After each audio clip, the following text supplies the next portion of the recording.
In the sleepy Sicilian village of Lercara Fridi, just northwest of Palermo, Salvatore Lucania was born on November 24, 1897. He would later go on to become the notorious mobster known as Charles Lucky Luciano. His father, Antonio, worked as a miner in the nearby sulfur mines. Salvatore had a complex and increasingly strained relationship with his father. His mother, Rosalie, and his siblings, Francesca and Giuseppe, lived with him in Italy. Later, another brother, Bartolo, was born in New York. Salvatore's name changed over time. As a teenager, he changed it to Charles because he disliked how people in America called him by the abbreviation Sal or Sally, which stood for Salvatore. During the 1930s, the New York press often misspelled and mixed up Lucania's last name as Luciano. Many believe that an attack during a gang war in October 1929 fortuitously saved Luciano from a more severe fate. He narrowly escaped a brutal beating that left him with a slit throat and severe injuries in a forest. It's thought that this close call is what earned him the nickname Lucky, given to him somewhat ironically. Though later known as Lucky, he was almost always referred to in person as Charles or Charlie. The attack left Luciano with a drooping eye for the rest of his life. Many details surrounding the incredible life story of Lucky Luciano remain debatable. This ambiguity has several explanations. Firstly, he led a life of crime, spending most of his adult life hiding his whereabouts in biography to evade the law. In the mid-1970s, more than 10 years after Luciano's death, the publication of The Last Testament of Lucky Luciano, a biography he allegedly dictated to film producer Martin Gauche in the latter months of his life, further complicated the narrative. Gauche had a freelance writer, Richard Hammer, write what Luciano had supposedly shared before his death in 1973. Hammer then edited and released the book. However, the release of the book immediately sparked controversy over the degree of fiction in the memoirs and the accuracy of Luciano's information provided to Gauche. When The Last Testament was published, it was criticized by the New York Times for perpetuating inaccuracies about the Cosa Nostra. Looking back from the early 1960s, it's clear that the book doesn't accurately portray Luciano's perspective on his life. Instead, much of the content appears to have been drawn from secondary sources by Gauche or Hammer. While it's challenging to distinguish fact from fiction when discussing such a legendary figure, nearly a century later, we have firmly established the key events of his life. Just over 50 years after Italy's unification, in the early 1860s, some 15 million Italians left Italy in search of a better life in the Americas. New York City and Buenos Aires were the primary entry ports for the vast majority of these people, who eventually settled in Argentina or the United States. The Lucania family was one such family that sailed in pursuit of the New World in the spring of 1907 from Sicily. Italian migration peaked during this time, along with a notable influx of Jews, Irish, and other ethnic groups. On the Lower East Side of New York City, 20,000 migrants arrived in a single day, breaking all previous records. When the Lucania family arrived on the Lower East Side, they found themselves in this turbulent environment. The neighborhood was teeming with people, plagued by extreme poverty, a lack of well-paying jobs, streets littered with trash, a foul stench, and rampant diseases. When the Lucanias arrived in New York, their challenges were compounded by a strike among the municipal street sweepers, many of whom were Italian. The living conditions were harsh. Each enormous tenement housed 4 families per floor, with only 1 bathroom per apartment. Constant street noise and oppressive summer heat forced some residents to sleep on fire escapes. This was a snapshot of early America, an environment that was hardly welcoming. Consequently, many immigrants, including those from Jewish and Irish backgrounds, quickly turned to crime as a means to improve their circumstances. Before long, Luciano himself was drawn into New York's underworld of illegal activities. There were many juvenile and teenage gangs active in Manhattan's Lower East Side in the late 1900s. They would rob street sellers, pick pockets, and even partake in small-time gambling. These gangs would regularly leave the city to rob wealthier people of their money and personal belongings. The wealthy residents would then board the ferries from Manhattan to Queens and Staten Island. Soon afterward, Luciano joined these gangs. Before long, he was running his own gang, collecting protection money from other kids in return for keeping them safe at school. Charles once told a young Jewish boy that, in return for protection from him and his gang of juvenile extortionists, the boy would need to pay 5 cents each week. In a somewhat defiant response, the child told him that he would not pay the money. Meyer Lansky, who was over 4 years younger than Luciano and his friends, made a lasting connection with Luciano by impressing Lucky with his fearlessness in confronting his potential harassers. Luciano's father was an ordinary Italian working-class man who continued the tough life he had lived in Sicily, in New York. Lucky was a handful in school. He was constantly getting into trouble for skipping class and breaking the rules. In 1911, he was transferred to a safer school in Brooklyn as a punishment. But it didn't do any good. At 14, he dropped out and started working as a clerk at the Goodman Hat Company on Green Street, a busy street in Lower Manhattan that leads up to the Bowery and Greenwich Village. His salary increased over time, reflecting his competence, especially notable given his 4-year tenure there. Concurrently, Luciano was making significant progress in the criminal underworld, leading a gang of young offenders on Manhattan's East Side, a group that was clearly serious about their endeavors. In June 1916, at 18, Luciano faced his first arrest in a pub, resulting in an 8-month sentence at New Hampton Farms Reformatory. After his release, Luciano briefly returned to Goodman's, but he soon left, believing, "If I have to be a crumb, I'd rather be dead," a sentiment that epitomized the disillusionment of the working man at the time. After that, he became more and more active in the New York crime scene. During this time, he met other notable 20th century criminals, including Al Capone, who was also making waves in the New York underworld. However, a vicious pub fight in Manhattan prompted Capone's swift escape to Chicago in 1919. Luciano frequently found himself in legal disputes with the authorities. Over time, his closest allies included Bugsy Siegel, a young Jewish gangster known for his readiness to use a gun when necessary, and his longtime friend Meyer Lansky. During this time, Luciano befriended 2 other prominent Italians, Francesco Castiglia, better known to history as Frank Costello, an Italian from Calabria, and Vito Genovese, originally from near Naples. While Luciano, Lansky, and the others did occasionally work together during the late 1910s and early 1920s, they were mostly small-time crooks. Their growing association with some of New York's most well-known Italian gangsters like Joe the Boss Masseria was about to change. By the late summer of 1922, Luciano had grown close to Masseria, and when a hitman named Umberto Valenti attempted to kill Masseria during a turf war, Luciano was among those who pursued Valenti. During the altercation, it appeared that Lucky had killed him by remaining calm.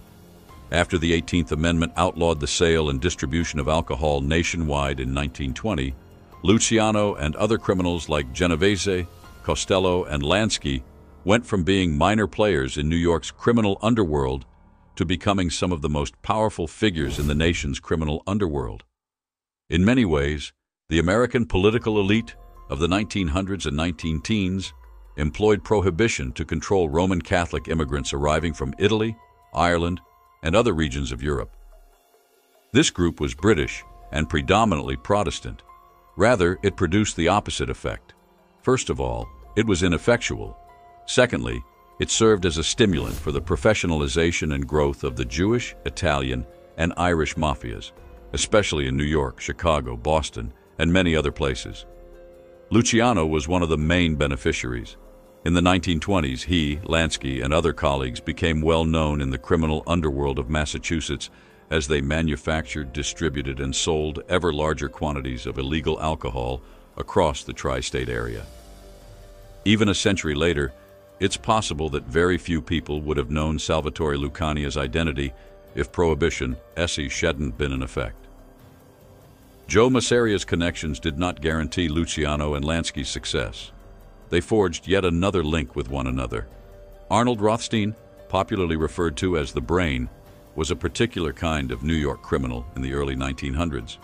In 1882, he was born in Manhattan into a well-to-do Jewish-American family. He rose to fame in the 1910s for his economic shrewdness and his ability to apply mathematical ideas to illegal gambling. He oversaw horse racing tracks and casinos all across the East Coast. There is no evidence to support his infamous claims that he rigged the 1919 World Series of Baseball to earn $350,000. By the mid-1920s, Rothstein was teaching Lansky and Luciano and had taken on a more businesslike approach to their growing endeavors. He also taught them the importance of appearance. When Rothstein asked Luciano if he would rather be known as a small-time hired gun or a well-known mob boss, he replied in the negative. After opting for the latter choice, Luciano and Lansky eventually transformed from being minor robbers on the Lower East Side to well-dressed businessmen who resided in Manhattan hotels or on the outskirts of the city under false pretenses. They'd rather handle matters than get their hands dirty carrying illegal drinks. In the years to come, this was the way of thinking for a large chunk of the Italian-American Mafia. However, there were inherent risks involved. In the 1920s, when alcohol was starting to become a staple for people like himself, Luciano continued to handle and sell drugs even after Rothstein's guidance led to their outlawing. During the summer of 1923, he frequently met distributor John Lyons in a pool parlor on Manhattan's East 14th Street. That is, until the day he found out Lyons was a police informant working undercover. They told him what he already knew. Given his 1916 conviction, a 10-year prison sentence was imminent. To help save himself, Luciano gave them information about a warehouse where they could find a ton of cocaine. They looked up the address and confirmed that the information he had given them was accurate. Luciano walked in a way that no one else could see. His own prescription drugs were in the cupboard. It was a near miss, but it also shows how much money he was making at the time. The stockpile on the street was estimated to be worth $150,000. After a year, he and Lansky booked a suite at the posh Claridge Hotel because he had already proven he was capable of withstanding such a blow. Then, during the interwar years, the Port of Montreal acted as a significant entry point for the North American market, and they managed a retinue of bootleggers operating along the East Coast, often importing drugs into the United States. In due course, Luciano also benefited from Rothstein's relationships with those who imported opium through the main channel, which was accessible from China and the Hong Kong port throughout the 1920s. By 1928, Rothstein and Joe Masseria counted Luciano and Lansky among their close allies in the New York underworld, where they ran their own businesses. Later in the year, a shift occurred. Renowned for his expertise in the casino industry, Rothstein participated in dice, stud poker, and high-card draw games in September while he was in New York. He lost $340,000 by the time it was all over, or around $6 million in modern currency. Rothstein had all the means to repay this sum of money. He subsequently, however, refused to comply, claiming that the poker game had been rigged to cheat him of a substantial sum of money. His refusal to pay resulted in a gunshot wound to his crotch on November 4th, close to the Park Central Hotel. 2 days later, he died in the hospital, having refused to tell the police who had shot him. Several gangsters divided up his empire after his death. After Rothstein's enterprise collapsed, Luciano decided to become closer to Joe Masseria nonetheless. It signaled the beginning of their brief but significant alliance. All things considered, Rothstein's death would have an effect on 1930s events. After his death, the public released many of his documents, many of which detailed the payments he had made to state prosecutors and police in New York over almost 2 decades. As a result, in 1929 and the early 1930s, New York forced out a group of dishonest state officials and installed more resolute newcomers in their place. Among them was Thomas E. Dewey, a special state prosecutor who would later play a major role in Luciano's life. Dewey would eventually become embroiled in Luciano's narrative a few years later. More importantly, after Rothstein's death, Masseria faced increasing rivalry from a rival boss, Salvatore Maranzano. In 1925, Maranzano, a fierce, well-educated, and well-dressed Sicilian, came to New York. He was an oddly paradoxical individual, a master criminal who was also proficient in Latin and had previously considered a career in the priesthood. By the late 1920s, his presence had started to cause Masseria more and more trouble, which is why the assault occurred. Some of Maranzano's colleagues may have carried out the 1929 attack on Luciano, leaving him critically wounded and on the verge of death. Masseria gave the order to have Gaetano Reina, a former gang member who had joined Maranzano's group, killed by Luciano, Genovese, and others as the influence of his new opponent increased. The Castellamarese War broke out between the Masseria and Maranzano crime families after Reina's death in February 1930. The port town in Sicily, where Maranzano and many of his crew members originated, inspired the conflict's name. It took over a year for it to burn.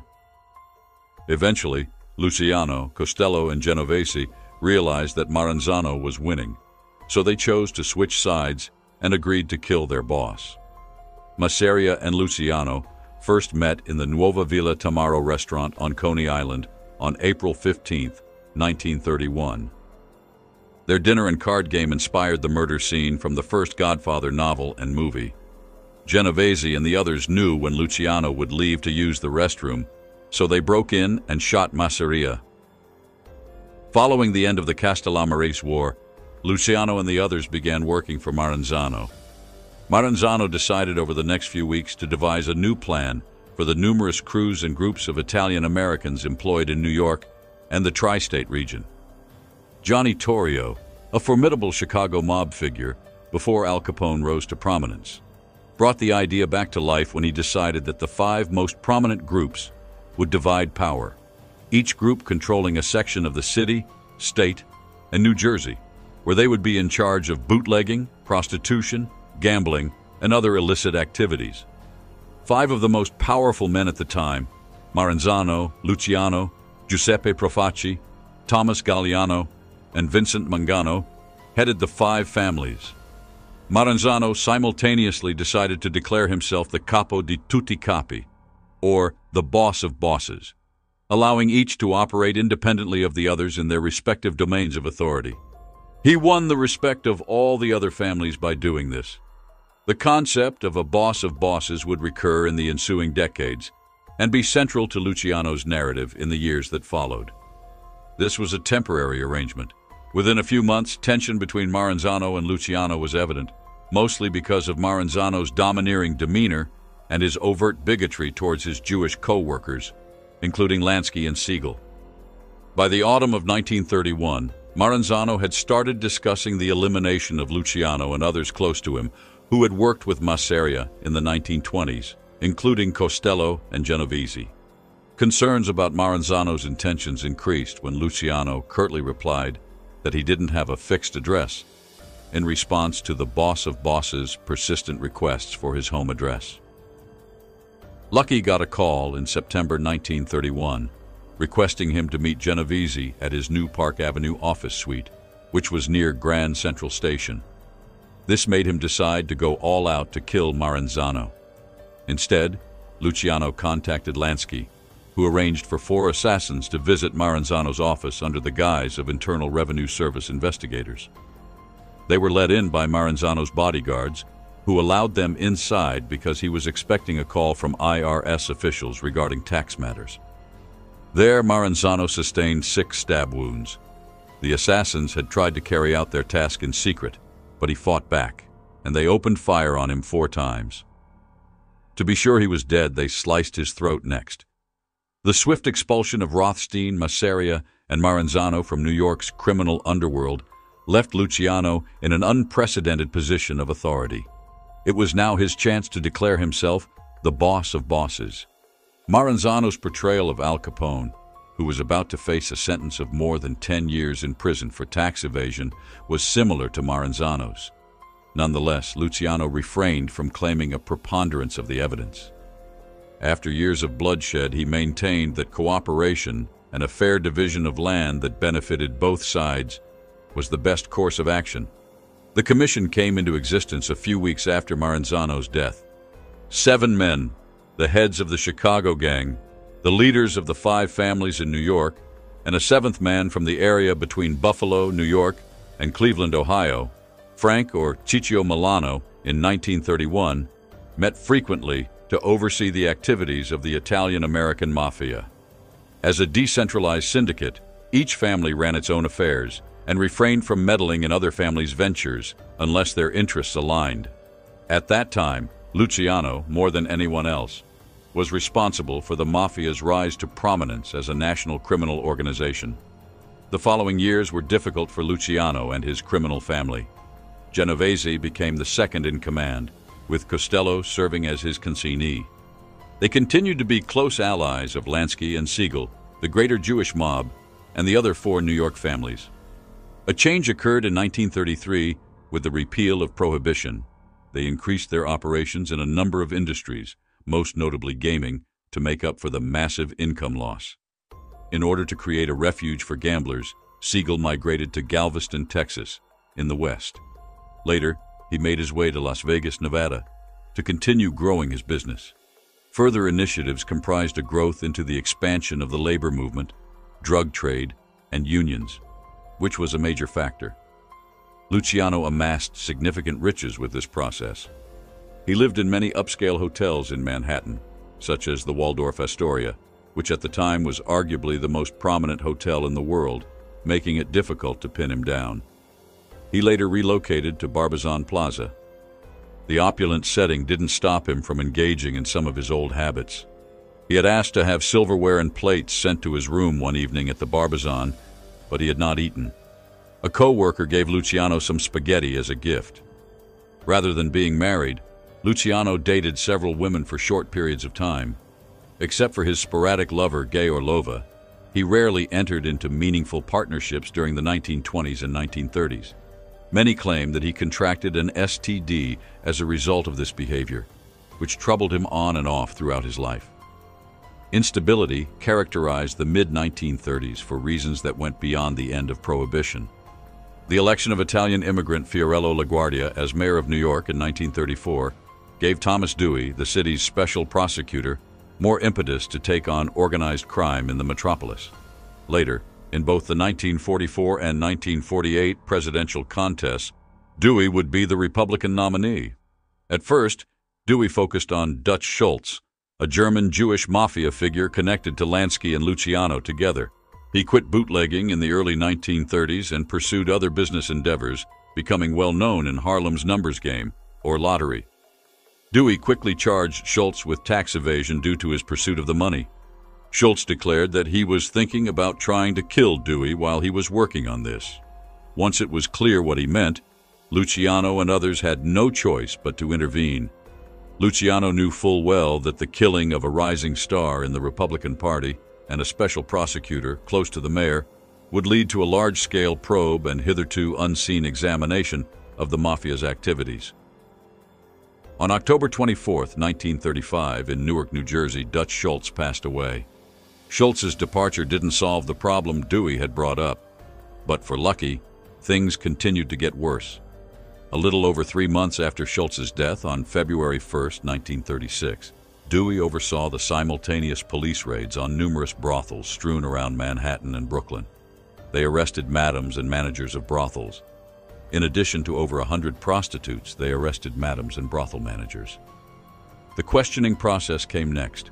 There was not much information available, and many could only provide what was evident to anyone who had raided the establishments.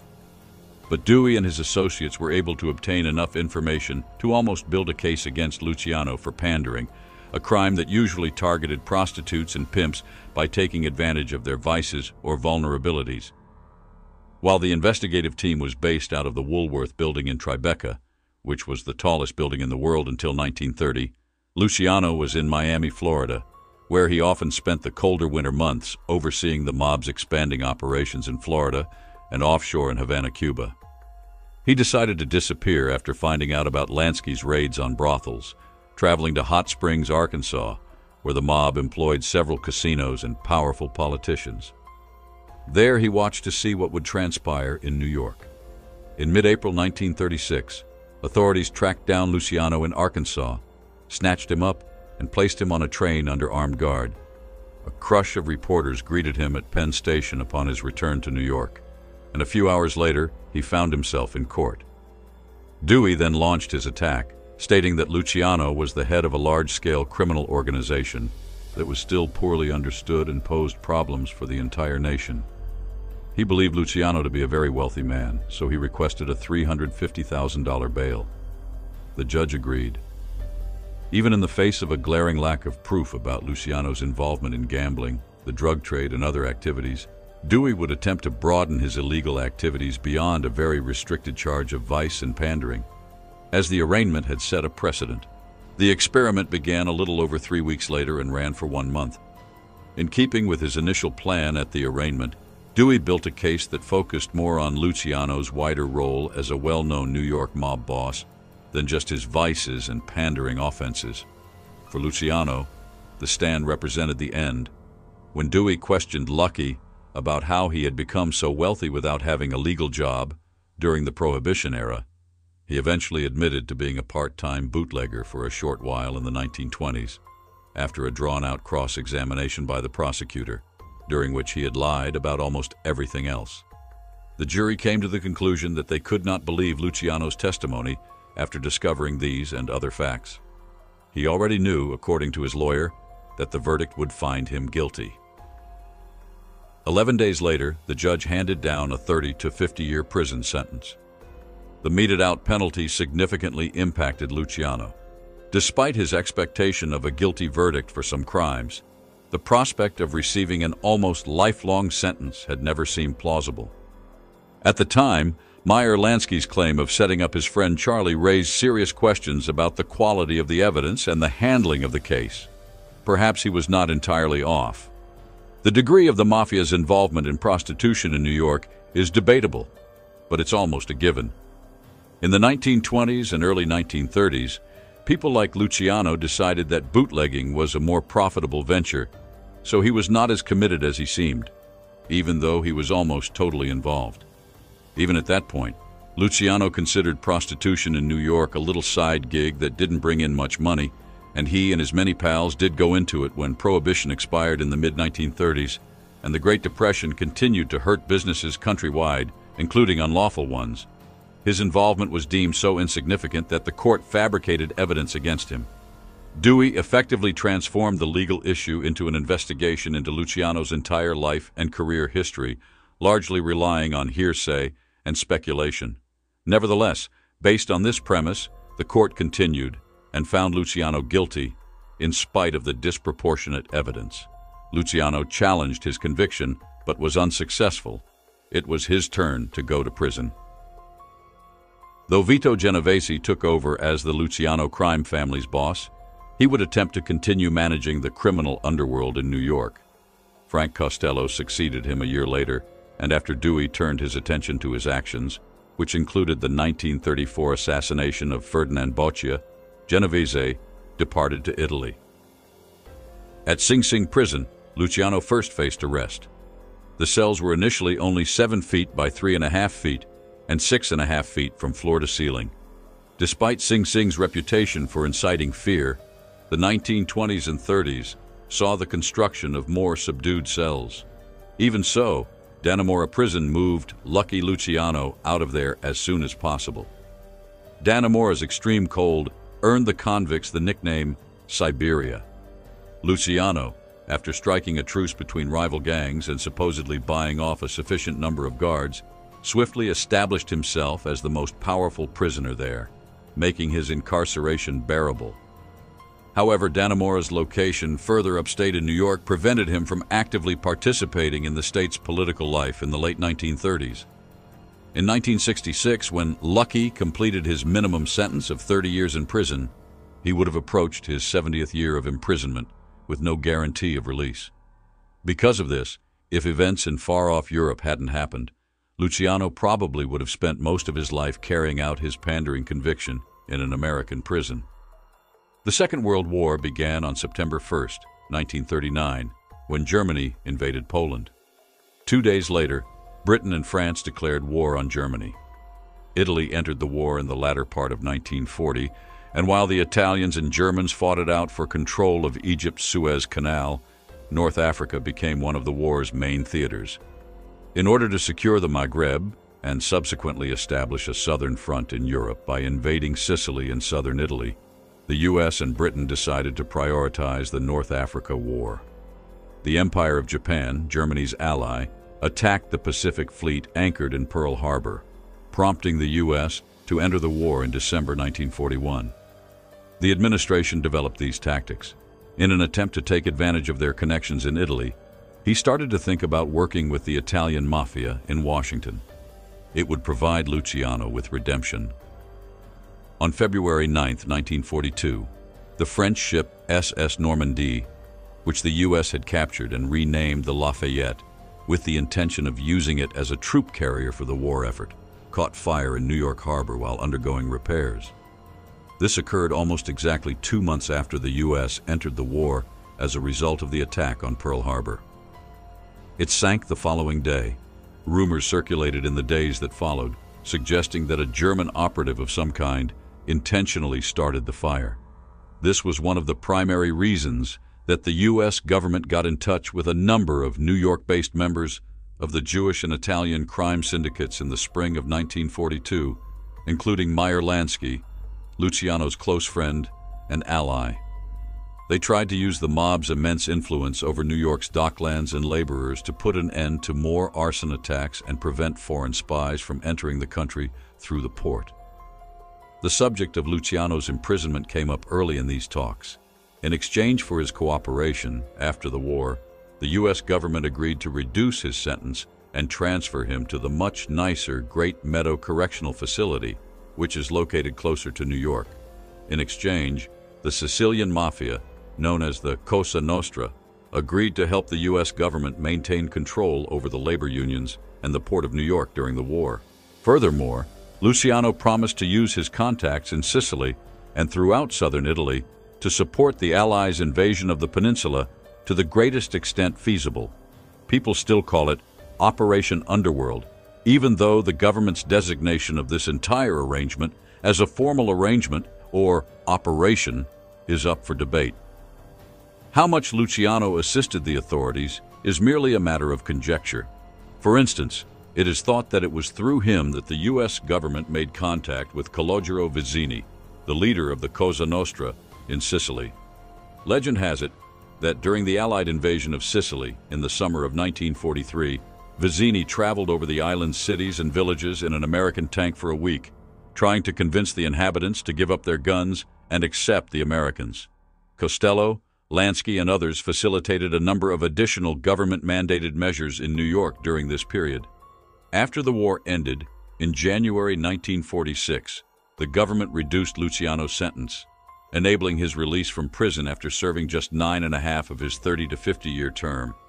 Still, not many in Washington were very thrilled about Luciano's return to New York, even if many historians have cast doubt on the importance of his support to the government during World War II. His quick return to Italy was a requirement for his release. Luciano left America on February 10, 1946, after having a farewell meal with a few of his 1920s friends on the ship that would return him to his native country. After 2.5 weeks, Lucky arrived in Naples. He doesn't seem to have planned to stay there. Instead, he intended to relocate to Cuba. The Caribbean island had been a quasi-American colony for more than 40 years. After the Spanish-American War of 1898 drove the Spanish from the island and allowed the U.S. to establish an oversight structure that gave it the majority of power to determine who was in charge of the nation. Typically, these individuals had deep ties to Washington and were known for their extreme dishonesty. The island had also become a mafia offshore gambling paradise where a small amount of cash could turn heads. Furthermore, because Cuba was close enough to the United States, Luciano could continue to be active in affairs there without fear of extradition. So, in the autumn of 1946, he set off for Cuba, taking care to pass through several South and Central American countries so as to evade notice by Italian or American authorities. He arrived in Havana, the capital, in October 1946. Soon after arriving in Cuba, Luciano arranged a major meeting of the heads of the Italian and Jewish mafias from New York and other areas. The Hotel Nacional hosted the Havana Conference from December 22, 1946 until Christmas. There were a lot of diverse subjects to discuss. One important item was the growing influence of the mob over Las Vegas's development. Bugsy Siegel, an American Jewish mobster with connections to Luciano and many others since the 1920s, spearheaded the Mafia's attempt to establish a gambling refuge in the West. But his mishandling of the development and opening of the Flamingo Hotel in Las Vegas proved disastrous, and it was clear that Siegel had amassed wealth. While working on it, the group made significant investments. Lansky, who had known Bugsy since their youth in New York, attempted to stop the chaos on the Flamingo's opening night, but Siegel met his demise in Los Angeles in the summer of 1947. Other topics of discussion included narcotics, gambling, unions, the Italian lottery in New York, and the relative positions of Genovese, who had returned from Italy after the war, and Costello in the city. After their chat, Luciano finally had a private meeting with Genovese. Luciano angrily informed Vito that he no longer wanted to hear the idea discussed. Vito encouraged him to take on the mantle of boss of bosses and gave him the freedom to carry it out in America. After the meeting in Havana, most of the attendees went back to their home countries and continued with their business. Obviously, Luciano could not. He chose to remain in Havana, relishing the freedom from surveillance by U.S. or Italian officials. As a local celebrity, he regularly met with Cuba's president, Ramon Grau, and received invitations to social gatherings from prominent American businessmen with connections to Havana. Later on, those who knew him back then reported that he was content with his current circumstances. At some point, the situation had to come to an end. By the spring of 1947, as more and more periodicals featured pictures of the Mafia, American political agents in Cuba felt compelled to take action. To put pressure on Grau's administration, the U.S. government imposed limits on the importation of American medications into Cuba. The Havana government dutifully imprisoned Luciano in March 1947, threatening his return to Italy. So, in mid-March, he boarded the Bakir ship and headed for Europe. There were rumors that he traveled back east to his home country, mostly playing cards with other passengers, even though he had paid $300 for a first-class cabin. It's possible that some of Luciano's co-workers disclosed information about his trip to Cuba after the summit, because they were worried Luciano would try to oversee operations in New York from Havana. Luciano's personal life changed after his release from prison and return to Italy from Cuba. Despite the fact that he was not able to take on a significant position in the Italian-American Mafia during the post-war era. He never married or had children and never planned to. But in early 1948, he did begin dating a woman he would later describe as the love of his life. Igea Lissoni, who was 26 years old, was the woman Luciano had met in Milan. She had performed and danced at the La Scala Opera House in her earlier years. Luciano didn't seem confident enough to ask her out when they first met. But then he went to see her sing at a nightclub in Rome, and they soon became romantically involved. In a few weeks, she relocated to his Rome flat. They moved to Naples as a result of the police's persistent pursuit of Lucky in Rome, and Luciano later declared, "She's the only girl I ever loved." They lived in a rooftop apartment on the Via Tasso, with expansive views of Mount Vesuvius and the Bay of Naples. However, Luciano was adamant that he would never have children because he didn't want any of them to become known as Lucky Luciano's descendants. Luciano and Lissoni had relatively peaceful lives in Naples, even though the Italian police were always looking for proof of his supposed illegal activities. There were definitely some illegal activities going on. Luciano enjoyed attending the horse races in Naples, where he consistently won. Undoubtedly, he occasionally influenced the races. Other than this, he continued to have ties to the Italian Mafia and, to a lesser degree, to Americans. He saw some New York tourists traveling to Italy, but not a significant deal more. Even with police records going all the way back to the 1950s, they were never able to prove anything against him, despite the fact that they were still spending considerably more than he was making lawfully. At the age of 36, Lissoni's peaceful and relatively joyful life ended in October 1958, when she succumbed to breast cancer. During her burial, friends witnessed something they had never seen before. Luciano started to cry. Interviews conducted for a magazine article shortly after Lissoni's death portrayed him as a private person who waved off a lot of inquiries. A dispute between two of Luciano's oldest allies was growing in New York, while he was enjoying a relatively calm existence in Italy, one that certainly felt like an exile, but was actually a return to his birthplace. Genovese never accepted that Costello had succeeded him. The same interviewer concluded, quote, "His life is a quiet one, and his greatest desire is to forget and be forgotten." Sent to Italy in the late 1930s, Luciano rose to prominence as the head of the New York crime family. When Genovese returned to America after the war, Costello refused to resign from his job, which caused growing friction between the two. The Kefauver hearings early in the 1950s tarnished Costello's credibility by forcing him and many other witnesses to testify about the existence of an organized criminal syndicate among Italian Americans. Genovese attempted one more time to have Costello killed in 1957. Vincent, the Chin Gigante, attempted to end his life, but Costello chose to step down and allow Genovese to assume the position, averting a bloody and perhaps protracted power struggle. As the leader of the Luciano criminal family, Genovese rose to fame, but the far-off Italian who gave the group its name was never pleased with this choice.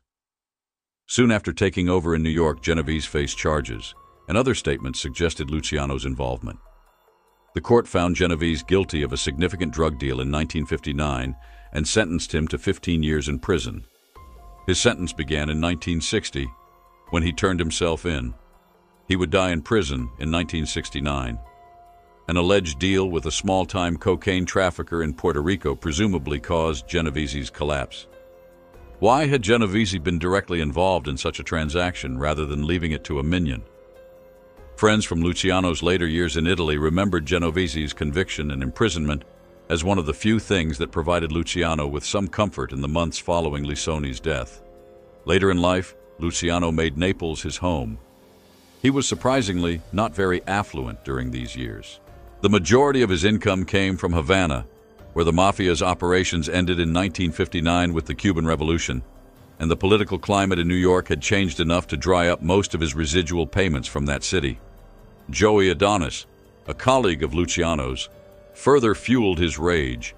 In 1956, a more junior Mafia member and gunman from the 1920s arrived in Italy, having consented to deportation from America due to a perjury accusation. He made himself at home in an opulent Milanese estate, entertaining in a manner that Luciano could not afford. In an attempt to get out of his terrible financial situation, he agreed to discuss a movie idea based on his life with Martin Gosch at the start of the 1960s. A 1959 film, starring Rod Steiger and based on Al Capone's life, preceded the release of the gangster film Murder, Inc., so the era seemed fitting. Luciano kept in touch with Gosch for the last few months of his life and laid the groundwork for a film of that nature. Still up for debate, though, is how the surviving Mafia members view this initiative. The events in the movie were not going to occur as they did. Luciano traveled in the evening of January 26, 1962, to the Capodichino airport in Naples, where he was to meet Gosch upon his arrival from Rome. They planned to work on the movie script over the following few days. Instead, Luciano passed out as they were leaving the terminal. A doctor came by shortly after and pronounced him dead. He had passed away from a heart attack at the age of 64. The media extensively covered his passing, showcasing the story on the New York Times front page the day after. Later, additional details about Lucky's participation in a $150 million drug trafficking ring that ran for decades between the U.S. and Europe at the time of his passing emerged. 3 days later, Luciano's funeral took place in Naples. The funeral drew an estimated 300 people, probably less than if he had died in New York. Overzealous photojournalists disrupted the event by approaching the mourners too closely. An arrangement was reached to have his remains repatriated to America after they were first driven in a horse-drawn hearse to the Poggio Reale Cemetery on the outskirts of Naples. 2,000 people came to mourn his passing. At Luciano's death, investigations into the extent of the Mafia's activities were ramping up in the United States. Genovese had completed his prison sentence. Joseph Valachi testified in 1963 U.S. Senate hearings regarding the beginnings of organized crime in the United States and the significant contribution Luciano made to the Commission's establishment in 1931. The tide took 20 years to turn, but by the 1980s, the Mafia's pervasive influence over labor unions, gambling, drug trafficking, and the workforce began to pay off from all of these exposés and criticisms. During that decade, they utterly crumbled in Las Vegas, with multiple arrests and triumphant trials. After Luciano had built it up in the early 1930s, the Mafia was beginning to fade 50 years later. Time magazine's 1998 list of the 100 most influential persons of the 20th century included Charles Lucky Luciano as one of the builders and titans for his contribution to the Italian-American Mafia's rise to prominence as the nation's most powerful criminal organization. The list explicitly noted him. Walt Disney was not the only one who founded Disney, Microsoft, McDonald's, and Ford Automobiles. The other founders were Henry Ford, Bill Gates, and Ray Kroc. Time arrived at a decision that was both entirely justifiable and inclined towards the left. Luciano was an important figure in the history of the Italian-American Mafia.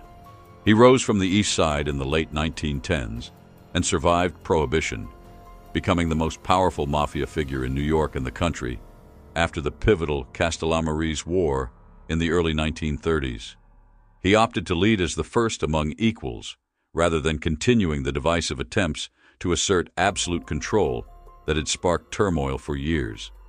The Mafia was able to expand its activities to other places, including Las Vegas and Havana, and strengthen its national network as a result. However, as a result of his actions, Lucky Luciano was without a doubt the most important figure in the history of the Italian-American Mafia, for good or bad. But after his arrest and incarceration in 1936, people like Genovese and Costello overshadowed him. What are your thoughts on Lucky Luciano? Did he represent the highest point in the Italian Mafia annals? We respect your time while watching, and if you could leave a comment with your opinions, it would be very appreciated.